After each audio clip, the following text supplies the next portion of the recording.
Hi everyone, my name is Şəfa. I'm an English teacher and I work at World Language Center. Today in this video we're going to talk about a very specific item.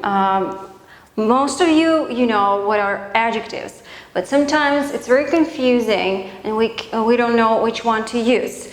Adjectives with ed and adjectives with ing. So today we will talk about specific type of adjectives ended with ing and ed. We're going to talk about what is the biggest difference between them and how to figure out this difference. Okay, let's take a look at the board.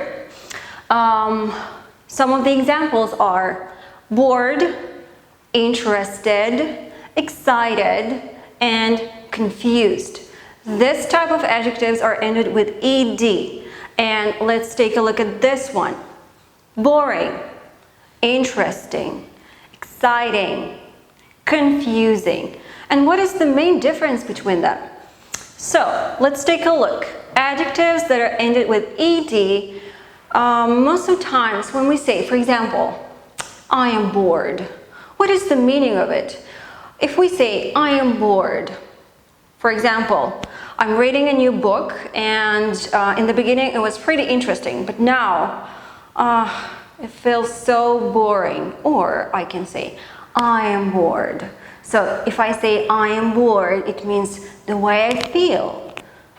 Look, if I say I am bored, I am interested, I am excited, I am confused. So most of these adjectives that are ended with ed usually have meaning of feelings. So every time when we use adjectives ended with ed, it means we're talking about the way we feel or the way someone feels. And usually we use these adjectives when we're talking about people and animals.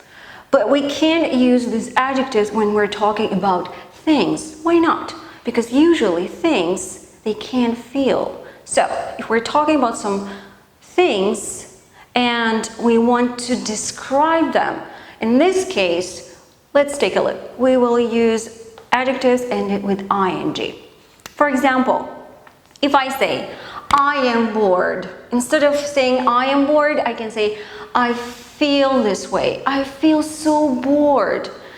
But if I say, well, okay, I started a new book and it seems very boring to me. So if I say it is boring, like this one, it means I want to say what kind of book it is. It's boring. So I'm describing this book. I'm not talking about how this book feels. No way, because it's not human, so it cannot feel. The way it is, we're describing this book. Or let's take a look at this one. Interesting. Well, the story is very interesting. For example, some of your friends told you a very unique and interesting story, and this is the way how you reply. Wow, this story is so interesting. What does it mean? It means you're describing it is interesting. Next one, exciting. It is exciting. Next week, it's my birthday, and I'm sure my friends are preparing a surprise. It is so exciting. All this, all this feeling, all this atmosphere, all these preparations, they're so exciting.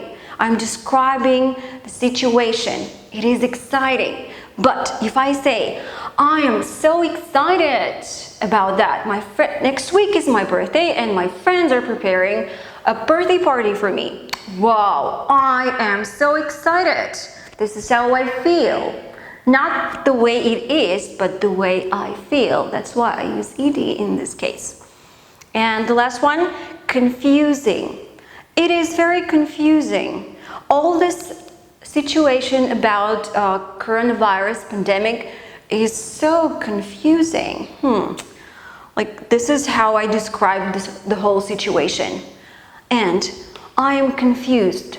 I don't know where's the truth. Is it all about truth or it's kind of like something tricky? I don't know, and I feel confused. So let's one more time take a look at expressions. So adjectives ended with ed, most of the time we use when we're talking about people, animals, and all about feelings. And adjectives that are ended with ing we use when we're talking also about people, not only things. People, about animals, things, different kind of situations, places, and ideas. So make sure that you understand the main idea of their difference. ing we use when we're describing a person, describing an animal, anything, idea, situation, and etc. And we use ed when we're talking about people and animals, and we're talking about their feelings, the way they feel. Thank you for watching this video. I hope you enjoyed it, and see you next time. Take care. WLC, building a career path.